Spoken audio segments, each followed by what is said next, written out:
Você já deve ter ouvido falar na expressão linguagem corporal. Na verdade, a gente lida com isso o tempo todo e a gente, mesmo sem saber, usa essas técnicas que hoje já são descritas por algumas áreas da ciência e a gente faz leituras uns dos outros e de forma informal. Muitas vezes a gente diz: Ah, você viu?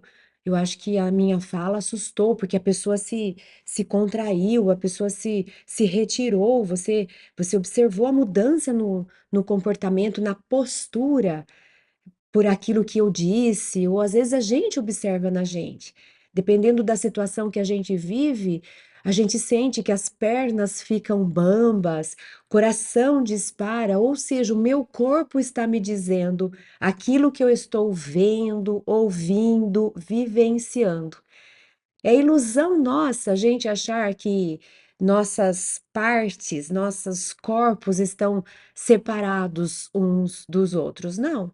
O ser humano é uma única entidade, é um único ser, e corpo, mente, espírito estão interconectados. É uma única coisa. A gente costuma se referir de formas diferentes pelas suas expressões mesmo, né? Ah, o corpo é mais denso, é mais matéria. A mente é um mundo mais imaginativo, o espírito tem a ver com moralidade, com o nosso coração, com aquilo que a gente capta, o nosso lado transcendente. Mas nenhum desses corpos está separado uns dos outros. Então, quando a gente fala assim, o corpo fala, realmente o corpo fala, o corpo expressa, o corpo mostra aquilo que vai em nossas emoções, em nossos pensamentos. Às vezes a gente está pensativo e a gente franze aqui, né, a testa, às vezes a gente se assusta e a gente mostra a expressão de susto. Então não é difícil da gente constatar que realmente existe uma linguagem, o corpo tem uma língua própria. E se a gente não puder ouvir nada e simplesmente observar alguém e as suas mudanças corporais, a gente é capaz de dizer o que ele está pensando, vivendo, sentindo e passando pelo que ele está passando. E a gente deveria se aprofundar mais nisso, para a gente se conhecer e a gente se melhorar também nas relações. Se eu sou capaz de identificar no corpo do outro sinais do que ele sente, é uma forma que eu tenho a mais de me comunicar bem com ele. Porque às vezes eu estou dizendo alguma coisa que para mim está de bom tamanho, mas o outro está recebendo com um impacto maior. E se ele me demonstrar, eu sou capaz de usar empatia para perceber. E de repente eu recuo um pouco se eu quero ter uma boa comunicação. Não no sentido de manipulação e de vou prestar atenção no que eu estou causando no outro para usar isso a meu favor. A gente até pode fazer isso, mas o que eu estou trazendo hoje é uma oportunidade da gente se conhecer mais, tanto a si mesmo, sabendo ler o próprio corpo, quanto melhorar as nossas relações sabendo ler o corpo do outro. Quando nós vamos fazer as técnicas de meditação, um ramo dessas técnicas de meditação se especializou em ouvir o próprio corpo. Então, estimula-se um estado em que você acerena o seu pensamento e faz e vasculha o próprio corpo em busca de pontos de tensão, em busca de emoções, onde você sente, onde que ela está localizada. Isso tudo nos ajuda a viver melhor. De novo, tanto para a gente mesmo, sabendo ver, ai, meu corpo está me dizendo que eu estou tensa. Às vezes eu não percebi, às vezes eu não estou consciente, eu escutei alguma coisa, não prestei atenção, mas o meu corpo reagiu.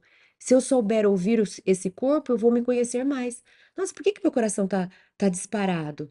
E aí eu vou prestar atenção, ah, já sei, esse meu amigo tocou naquele ponto, daquele assunto, e eu estava desatenta. Então, conscientemente eu não prestei atenção, mas o meu corpo ouviu. E o meu corpo me disse, pelo meu coração batendo mais acelerado, que alguma coisa do que eu ouvi me assustou. Então, é a gente se aprofundando no autoconhecimento quando a gente faz uma conexão maior com o nosso corpo. E a mesma coisa é o mesmo caminho para nos ajudar a melhorar os nossos relacionamentos. A gente sabe que o mundo ocidental, que tem valorizado muito essa ciência essa ciência empírica, e a observação é uma observação mais concreta, mais feita em laboratório, em que você mede, pesa. Então, o nosso mundo ocidental tem valorizado um pouco mais essa diferenciação. Tanto que quando a gente vai com algum problema no corpo, quando a gente vai com alguma disfunção, algum distúrbio, algum sintoma, é comum a gente usar a expressão eu tenho uma doença. Estou não, estou, guarda um pouquinho que daqui a pouco. Eu tenho uma doença. E quando eu olho para uma doença e digo eu tenho uma doença, é como se fosse algo que não é meu. Eu tenho uma bolsa, eu tenho um carro. É meu, mas não faz parte de mim. Eu tenho uma bolsa hoje, amanhã eu não tenho mais. Eu tenho um carro hoje, amanhã eu não tenho mais. Agora, aquilo que sou eu vai ser meu para sempre. Então, quando a gente olha para a doença como algo que foi acrescentado a nós como se fosse uma entidade por si que grudou em mim. Então, assim, eu tenho uma doença, tira ela daqui, eu não quero mais essa doença. E aí a gente vai para o médico e a gente quer que o médico tire a nossa doença. Eu tenho uma doença, o médico vai tirar a doença de mim. E o pensamento oriental é um pouco diferente. O pensamento oriental é aquele que eu estava começando a dizer, é eu estou doente. Não é que eu tenho uma doença, porque eu tenho uma doença, a doença por si só ela é uma entidade que por acaso agora ela está comigo, mas eu vou no médico, ele vai tirar de mim. E o pensamento oriental, não. Eu estou doente. E o meu desequilíbrio foi manifestado nessa forma dessa doença. Eu olho para a doença e enxergo nela o meu desequilíbrio como ser que pensa, que sente, que vive. Então, quando eu estou doente, quem precisa mudar? Eu. Quando eu tenho uma doença, o médico tira a doença de mim, tira esse pedaço de mim aqui, leva embora, porque ele não me pertence. Que trabalho eu tenho para fazer? Eu tenho que ir ao médico para ele fazer o trabalho de me dar um remédio, fazer uma cirurgia para me livrar da doença. Agora, se eu enxergo eu estou doente, o trabalho é meu. O médico vai ser o meu parceiro, mas o trabalho é meu. Se eu tenho uma doença, o médico faz o trabalho, eu sou parceira dele, eu levo o meu corpo para ele tirar minha doença. Se eu estou doente, o médico vai me ajudar para que eu me cure. Aqui eu tenho uma doença, o médico me cura. Eu estou doente e eu me curo. Então muda tudo quando a gente olha por esse ponto de vista.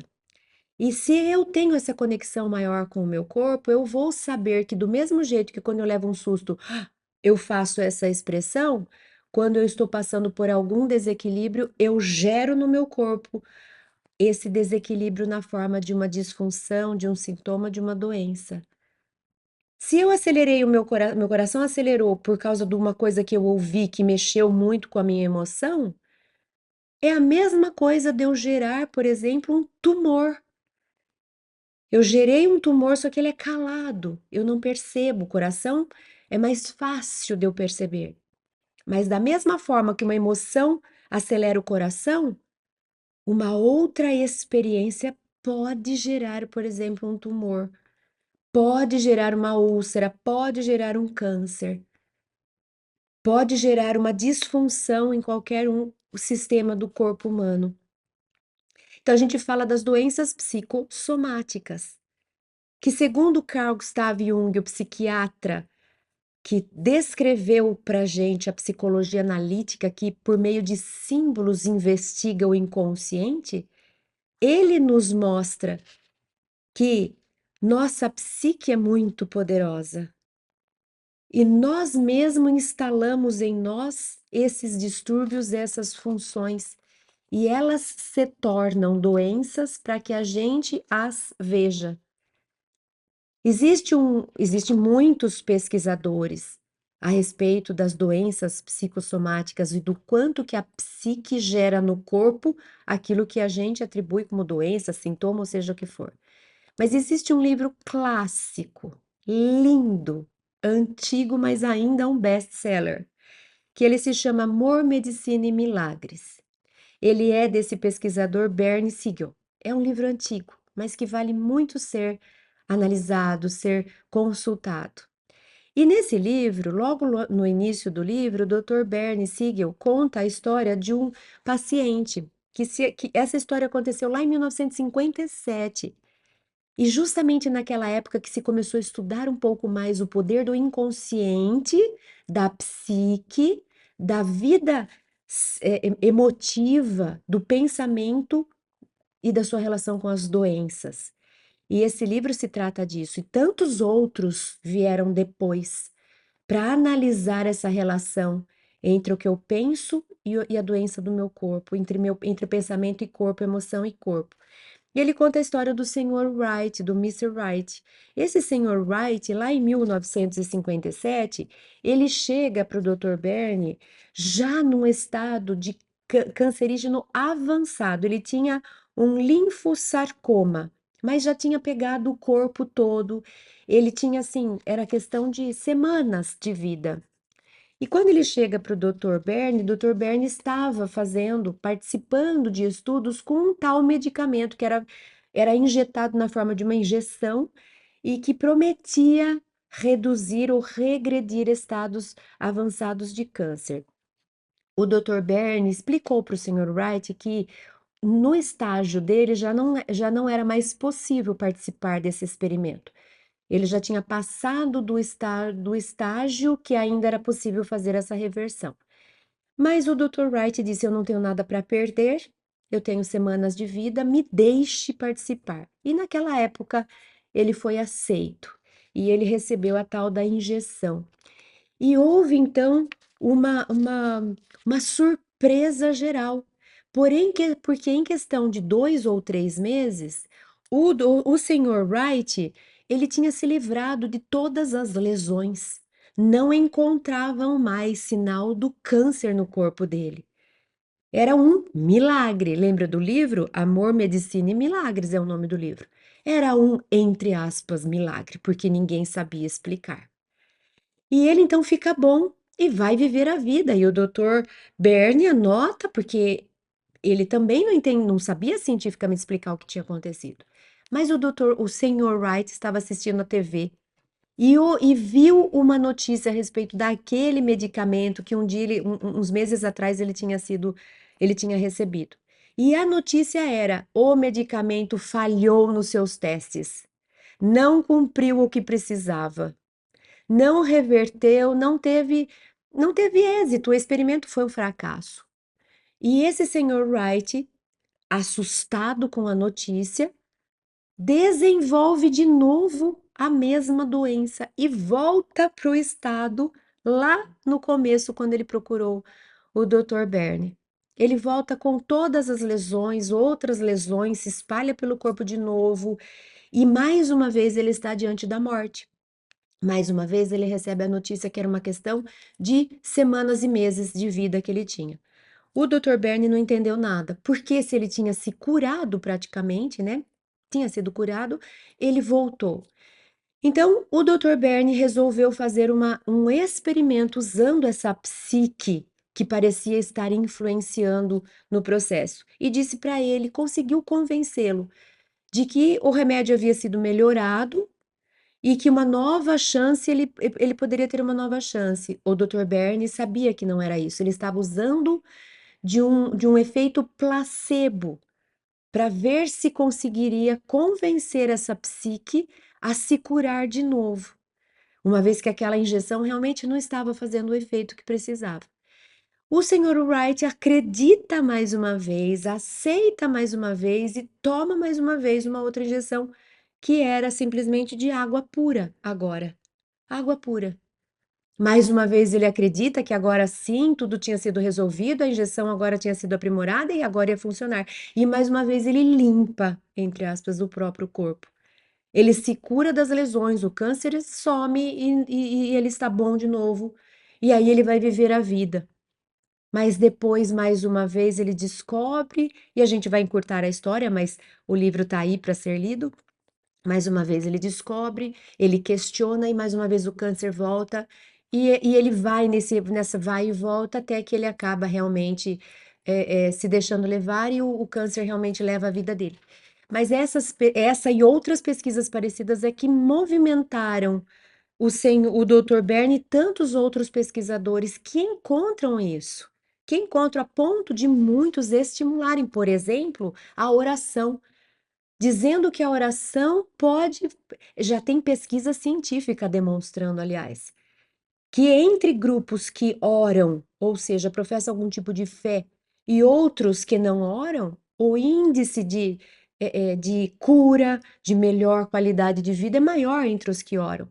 Então, nós já temos dados até científicos, já que a gente gosta de se apoiar bastante na ciência, a gente já tem dados científicos mostrando o poder do pensamento, da mente, da crença, principalmente, na interferência de como o nosso corpo vive, como o nosso corpo trabalha, como o nosso corpo reage. Nós precisamos prestar atenção nisso, já temos condição de prestar atenção nisso.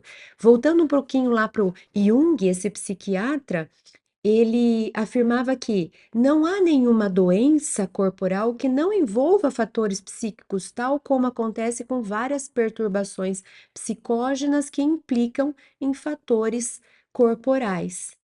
Então, Jung sempre defendeu que a doença nada mais é do que uma constelação de um complexo, ou seja, eu carrego um complexo no meu inconsciente que é uma experiência passada com alta carga de emoção, que está lá como se fosse encapsulada, é um registro do inconsciente e está vivo. E ele não fica lá e puf, some, que é o que a gente gostaria. Como se fosse um conflito que nós trazemos. Esse conflito ele está vivo.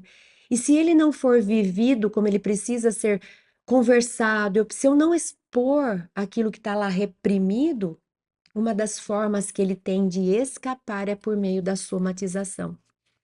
Então, muitas vezes, a gastrite que eu tenho é aquilo que eu engoli, é o sapo que eu engoli e que eu não dei chance de falar, de me posicionar, de dizer o que eu penso. Essa energia ficou condensada lá dentro e um dia ela vem e se expressa, por exemplo, na forma de uma gastrite.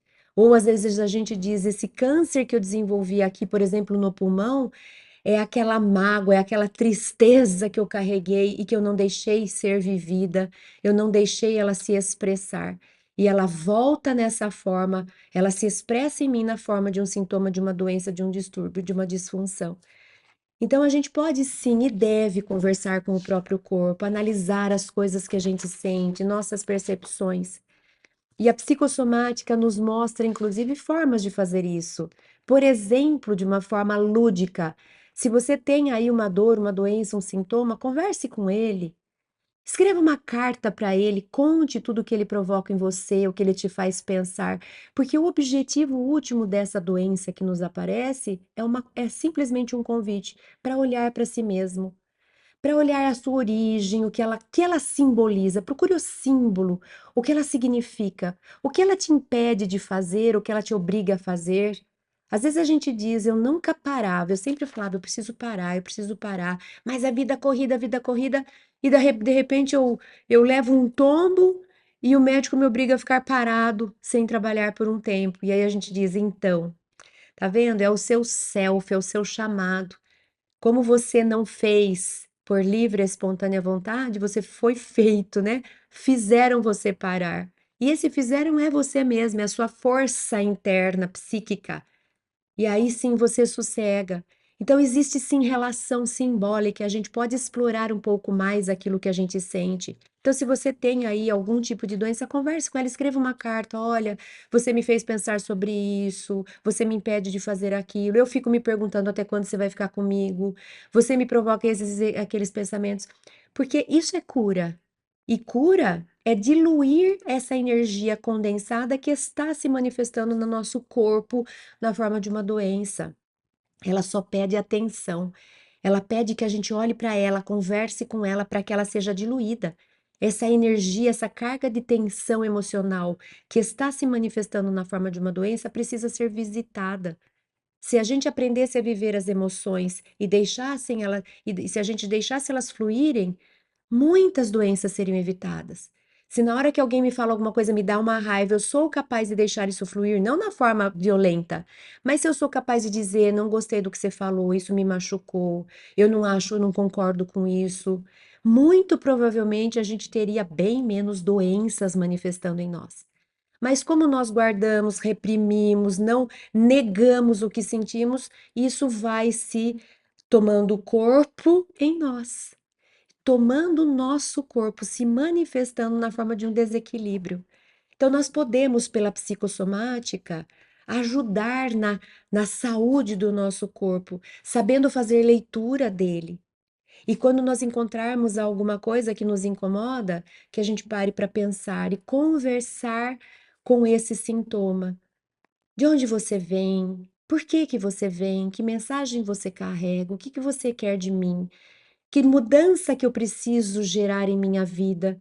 Se eu estou vivendo de um jeito que eu estou somatizando isso, o que que eu preciso mudar para melhorar a minha conduta, para que eu possa não gerar mais em mim isso que está me atormentando?